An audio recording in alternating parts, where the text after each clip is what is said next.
almost got drowned one day. From that day, I realized you need every location lifeguard. These are not big money to spend for lifeguard. So they also have a job. We have a safety. Everyone can have fun, enjoy, keep the place clean.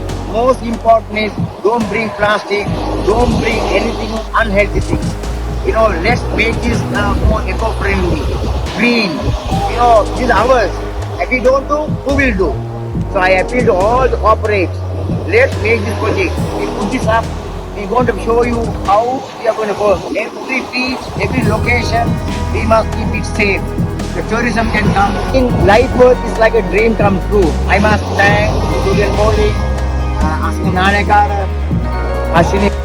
These people are people who have inspired us to work on this. So today, Lifeworth is the real backbone of this project. They are the people who really this project to us to make it success. We are trying to do Lifeworth, we are trying to work island-wide.